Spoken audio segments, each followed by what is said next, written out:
তোমরা সবাই এক এক করে এসো, খাজাঞ্চি সবাইকে পুজোর ভাতা দেবে।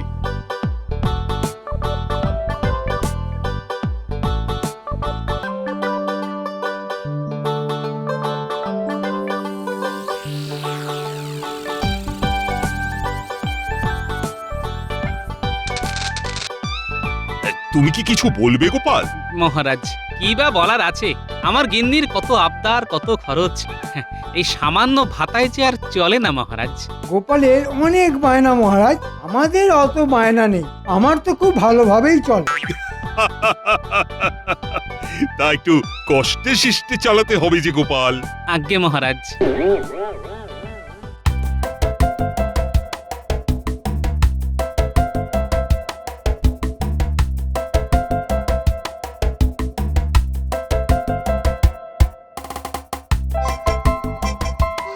আহ, পুজোতে আলাদা করে ভাতা পাবার মজাই আলাদা। আহ আহ আহ আহ আহ।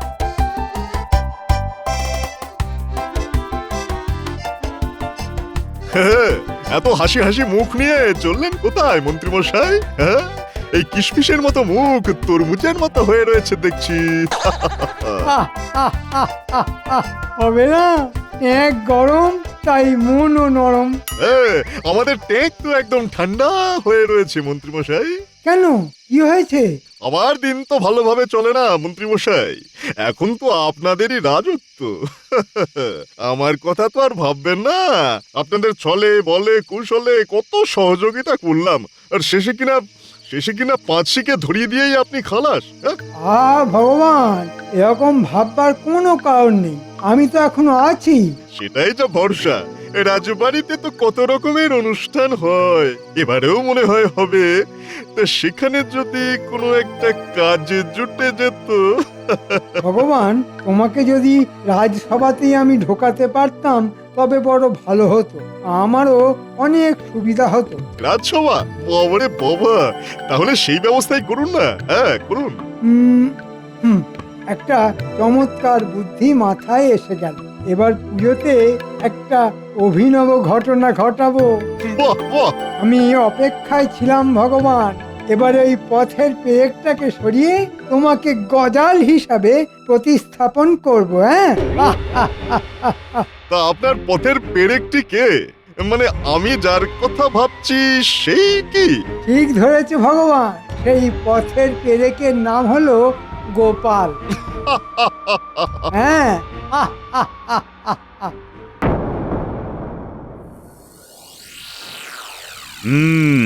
মহালয়া চলে গেল, পিতৃপক্ষের অবসান হয়েছে, আর দেবী পক্ষের সূচনা। তা তোমাদের সবার কি পরিকল্পনা শুনি? মহারাজ, আপনি তো জানেন যে আমাকে পুজো করতে হয়, আর তাতেই চূড়ান্ত ব্যস্ততায় কেটে যায় দিন। জানি বই কি, কিন্তু যাদের পুজোতে কোনো কাজ নেই, মানে পুজোয় যারা করবে মজা, আমি তাদের কথাই বলছি।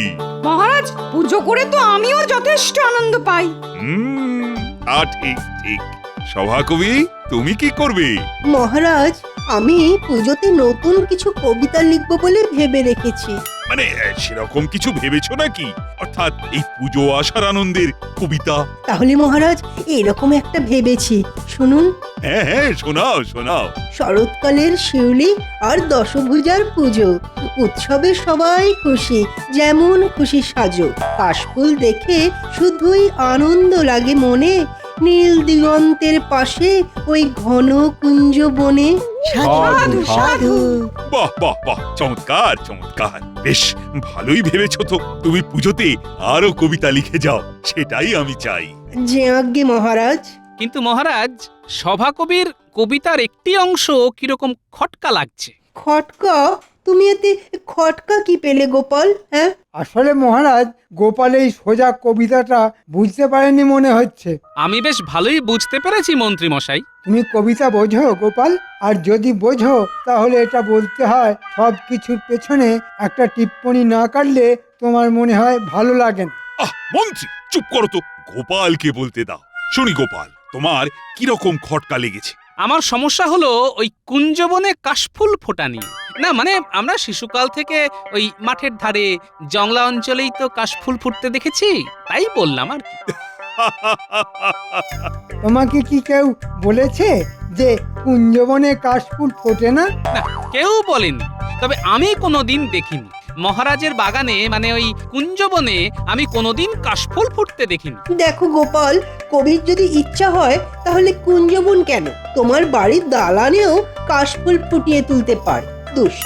আগে তা ঠিক, তবে আমি ভাবছি আমার বাড়ির দালানে যদি কাশফুল ফোটে তাহলে আমার বাড়িটা নিশ্চয়ই জঙ্গল হয়ে গেছে, আর সেই জঙ্গল আমার গিন্নি আমাকে দিয়েই পরিষ্কার করাবে। তুমি বরং তোমার বাড়ি পরিষ্কার করবার পরিকল্পনা করো। আগে সেই পরিকল্পনা আমার হয়ে গেছে। হ্যাঁ, সেটা কিরকম?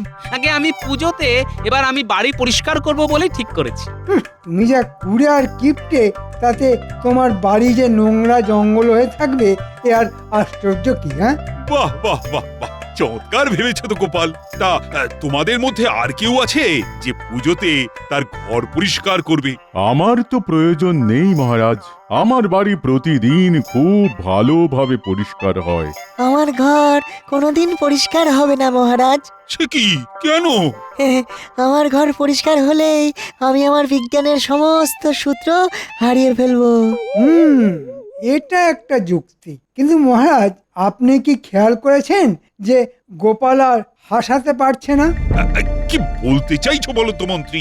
মহারাজ, আমি অনেক দিন ধরে লক্ষ্য করেছি যে গোপাল আর হাসাতে পারছে না। তাই আমার মনে হয় রাজসভায় নতুন বিদূষক আনার প্রয়োজন পড়েছে। সে কি? আমার যা মনে হলো আমি তাই বললাম মহারাজ। তা বেশ তো, আনা হোক নতুন বিদূষক। তাতে যদি রাজসভায় হাসির বন্যা বয়ে যায় তো যাক না।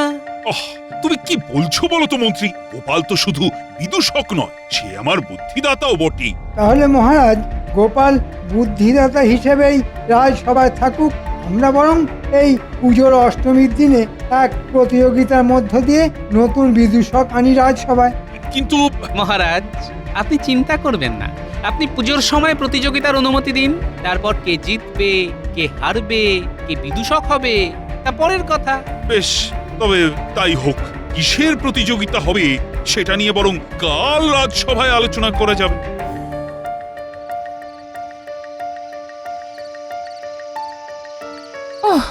বাবা, অনেক রাত হলো, বলে এবার শোবে চলো। বাবা, এই যাচ্ছি। এই, তুমি কি এত চিন্তা করছো বলো তো? আমি দেখছি রাজসভা থেকে ফেরার পরই তুমি কিরকম থমথমে মুখ করে বসে আছো। কি হলো? বলি, রাজসভায় কিছু গন্ডগোল হলো নাকি? কি জানি বাপু, তোমার ব্যাপার স্যাপার আমি ঠিক বুঝি না। আচ্ছা গিন্নি, এখন যদি রাজসভা থেকে আমার চাকরি চলে যায়, মানে তুমি কি বলতে চাইছো? ধরো আমি আর রাজসভার বাধা ধরা ভাঁড় থাকলাম না, তখন কি হবে? ও মা গো, এ কি অলক্ষণে কথা! তুমি আর ভাঁড় থাকবে না, আর তার মানে তুমি মাস গেলে আর মাইনে পাবে না। বলি, আমরা খাবো কি? হায় হায় হায় হায়! গিন্নি, তুমি এত জোরে হাই হাই বললে সবাই ভাববে আমার স্বর্গবাস হয়েছে। চুপ করো তো, এক্ষুনি পুটির মা দৌড়ে আসবে। তাহলে তুমি কি করবে? রাজসভায় যাবে না তো বাড়ি বসে আমার মাথা খাবে নাকি সারাদিন? চুপ করো তো, আমি তোমার মাথা খাই? এই তুমি এখন আমার মাথা খেও না তো, আমাকে এখন ভাবতে দাও। তুমি শুয়ে শুয়ে ভাবো, যাও।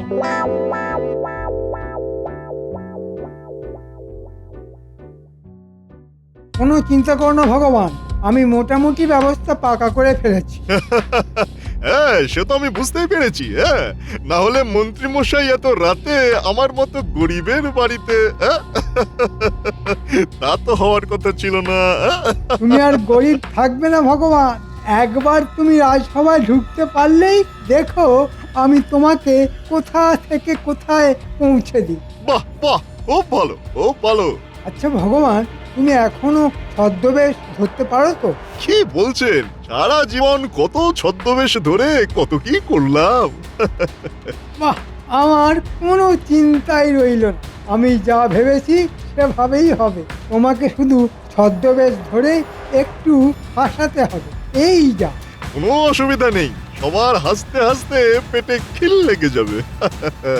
হ্যাঁ, ঠিক ঠিক।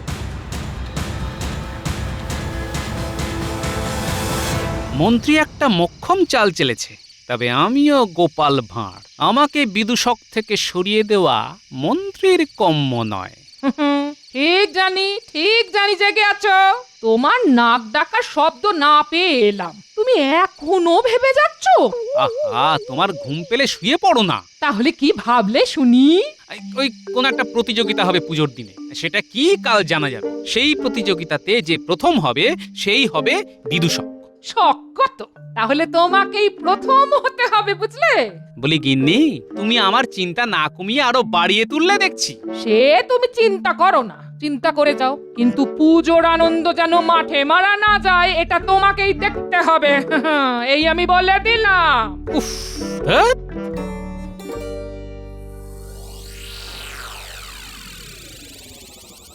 তাহলে সবার কাজ শুরু হোক। মহারাজ, কাল যে প্রতিযোগিতার কথা বলেছিলাম সেটা কিসের প্রতিযোগিতা সেই বিষয়ে কথা হোক। হ্যাঁ হ্যাঁ, অবশ্যই অবশ্যই। তা তোমার প্রস্তাব ছিল নতুন বিদূষকের।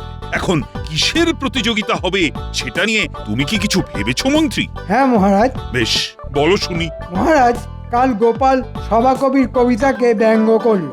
আমার কিন্তু এই প্রতিযোগিতার কথা বলতে সভাকবির কবিতার একটি অংশ মাথায় ঘুরছে। কিরকম কিরকম? সভাকবির কবিতায় একটা অংশ ছিল, উৎসবে সবাই খুশি, যেমন খুশি সাজো। নিশ্চয়ই। এখন এই প্রতিযোগিতাটি হবে যেমন খুশি সাজো আর সেজে হাসা। তাতে যে সব থেকে বেশি হাসাতে পারবে সেই হবে আমাদের বিদূষক। ভালো প্রস্তাব, ভালো ভালো। গোপাল, তোমার এতে কোনো আপত্তি নেই তো? না মহারাজ, আমার কোনো আপত্তি নেই। মহারাজ, গোপালের এখন কোনো কিছুতেই আর আপত্তি থাকবে না, এ তো জানা কথাই। কারণ গোপাল বিদূষক থাকার যোগ্যতা হারিয়েছে। কিন্তু মহারাজ, গোপালের সেই যোগ্যতা আছে কিনা হারিয়েছে সেটা জানবারও তো একটা সুযোগ গোপালের প্রাপ্য। নিশ্চয়ই নিশ্চয়ই, প্রতিযোগিতার মাধ্যমে গোপাল আবার বিদূষক হতে পারে। যদি সে প্রথম হয়, নচেত নয়। কারণ রাজসভায় সব থেকে যোগ্যতম লোকটি স্থান পাবে।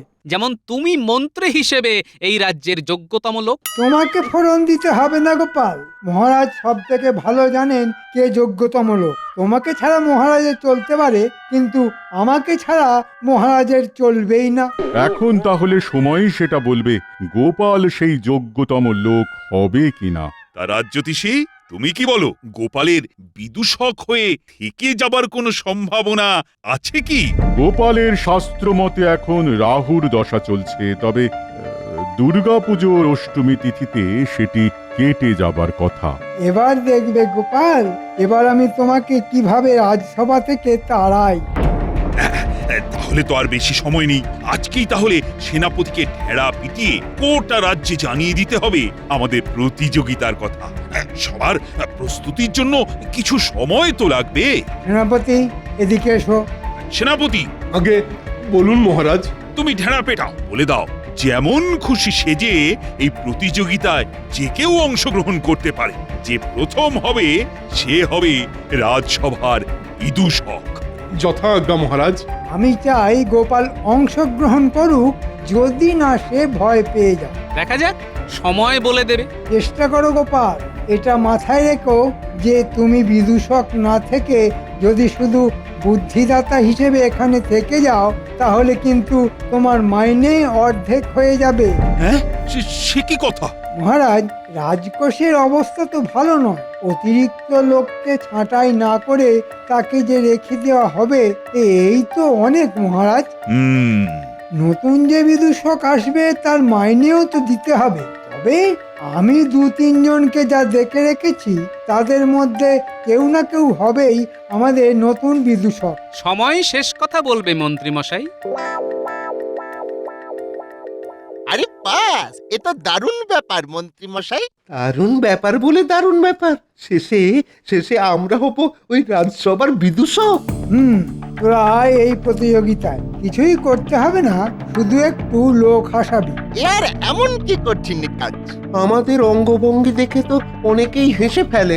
একবার একটা বাড়িতে চুরি করতে ঢুকেছিলাম, আমি এমন লাফ দিয়েছিলাম যে গৃহকর্তা খুব হেসেছিল।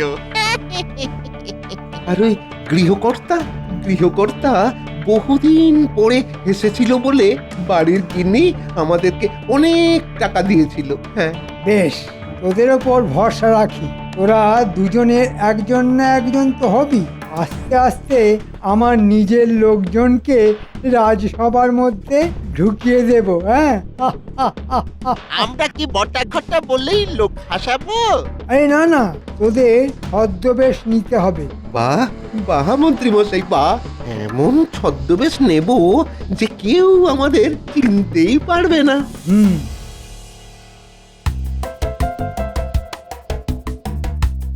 নাপলা, ওই ঘুড়ি দুটো যেভাবে প্যাঁচ খেলছে তাতে তো মনে হচ্ছে এক্ষুনি একটা কাটবে।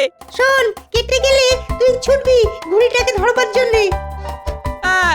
মনে হচ্ছে এইবার কাটবে রে।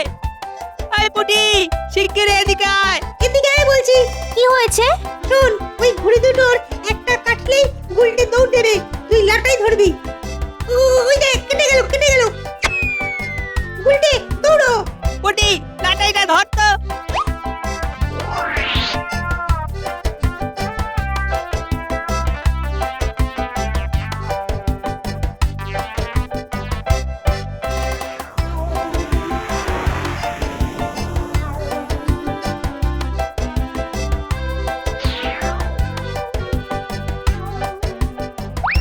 কিরে কিরে বটা, কি বুঝছিস?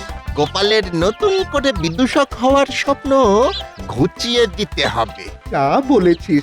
এখন ছদ্মবেশ কি নেব সেটাই ভাবছি। এত ভাবনার কি আছে? ওই দুর্গাপুজো যেখানে হবে তার ঠিক পেছনেই সাজঘর আছে। হ্যাঁ, আমরা সেখানে গিয়ে বেশ জমিয়ে দাড়ি গোপ লাগিয়ে দেবো, কি বলিস? হ্যাঁ হ্যাঁ, তারপর শুরু হবে আমাদের খেলা। গোপাল পালানোর পথ পাবে না।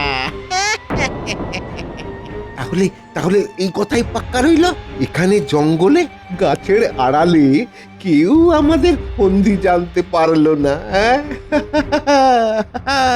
আমাদের ফন্দি বোঝা অত সোজা নয়। এই কথাই পাকা রইল। এর মধ্যে আমাদের কেউ যেন একসাথে না দেখে, খুব সাবধান।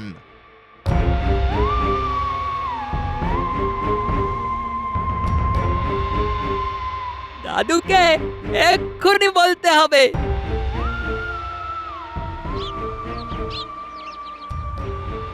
এই যে ভেবে কোনো উপায় বার করতে পারলে?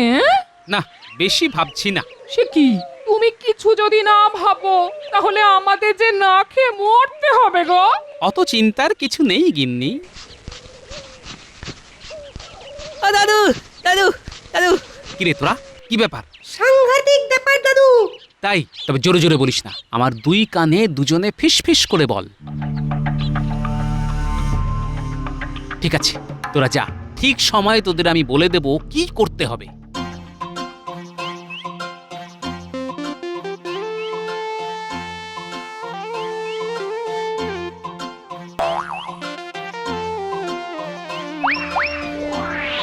এই দেখ ঘটা, কেমন জুলপিটা লাগিয়েছি দেখ। দারুণ লাগছে। এই দেখ এই দেখ, কি বড় দাড়ি দেখ। আরে বাপ রে, এটা লাগালে তো তোকে চেনাই যাবে না। এই দাড়ি দেখেই লোকজন হেসে ফেলবে। হ্যাঁ, আমার তো এখনই ভীষণ হাসি পাচ্ছে। যদি তুই ওই বিদূষক হয়ে ঢুকতে পারিস তাহলে এরপর আমি খাজাঞ্চি হয়ে ঢুকবো। হ্যাঁ, আর তারপর রাজকোষ খালি করে দেব।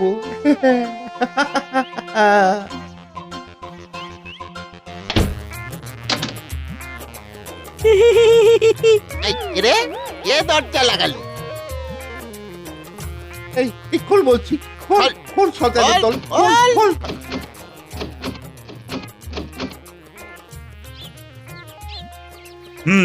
এবার তবে শুরু হোক প্রতিযোগিতা। তা গোপাল কোথায়? কি আর বলবো মহারাজ, গোপাল মনে হয় পালিয়ে গেছে। ঢেড়া পেটানো হয়েছে তো সেনাপতি? হ্যাঁ মহারাজ, কিন্তু কিন্তু প্রজারা আসতে চায়নি। কেন কেন কেন? গোপাল বিদূষক থাকবে না শুনে ওদের মন খারাপ মহারাজ। ওরা বলেছে যে ওই গোপালের জায়গা নেওয়ার জন্য এই প্রতিযোগিতায় ওরা অংশগ্রহণ করছে না। ওরা মূর্খ। যাই হোক, শুরু হোক। বটার ঘটা কোথায় গেল?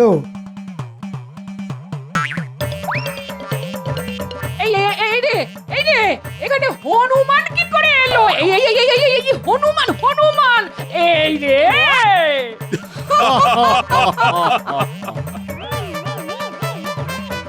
ভগবান ভালোই অভিনয়টা করছে। এই যে মন্ত্রীমশাই, ওই হনুমান তোমার লোক তো? অবশ্যই ওই আমাদের বিদূষক হতে চলেছে।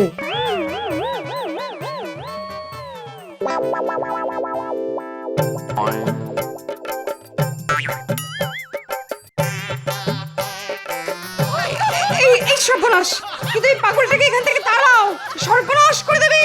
এই পাগল আবার এলো কোথা থেকে? এই ভাগ। আমাকে রাজকোষের সব মোহর ভিক্ষা দে রে রাজা, তোর পুণ্য হবে। তবে রে, ওরে বাবা রে, ওরে বাবা রে, ওরে বাবা রে, ওরে বাবা রে।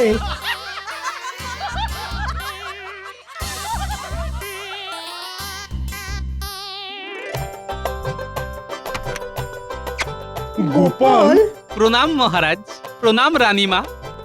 তুমি ছাড়া আর কে পারবে বলো তো গোপাল? তোমারই প্রথম পুরস্কার, আর তুমি আমার বিদূষক এবং অবশ্যই বুদ্ধিদাতা।